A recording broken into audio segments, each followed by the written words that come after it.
what some of the science is telling us is whereas that 20 minutes or 30 minutes or 60 minutes once a day is beneficial, as beneficial is, and maybe just as important, is to self-regulate for a few minutes several times a day, which is to interrupt the levels of stress and overstimulation, to simply take pause.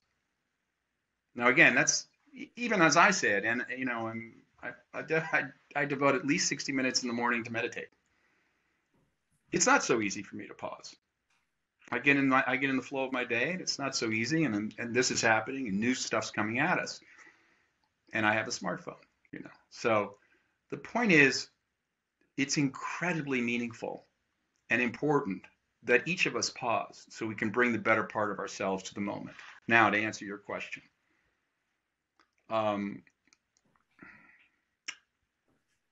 I would offer that simply when you will make an intention that 2 or 3 times a day you'll pause, even if it's for 30 seconds.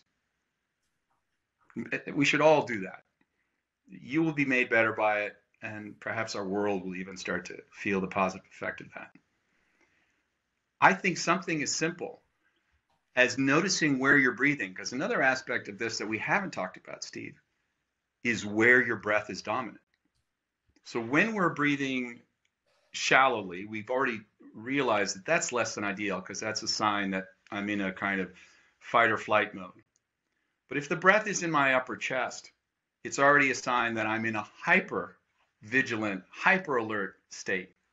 So when the breath drops toward the abdomen, the lower half of the lungs, it already is indicative that we're moving toward a parasympathetic rhythm. So someone literally could just put one hand more or less high in their breastbone, one hand on their abdomen.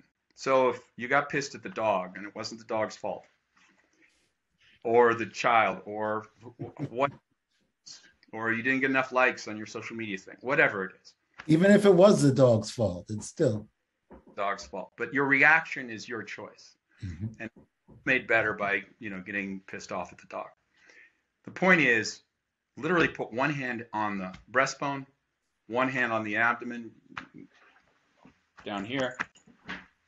And the idea here is to just measure, where is your breathing dominant? Is it slow? Is it fast? Is it erratic? It means uneven. And Steve, my experience just now, when you did it, I could see a shift. And that shift was called self-regulation. That's when we went into a moment of, I'm not just experiencing the moment, but I'm becoming aware of how I'm experiencing the moment.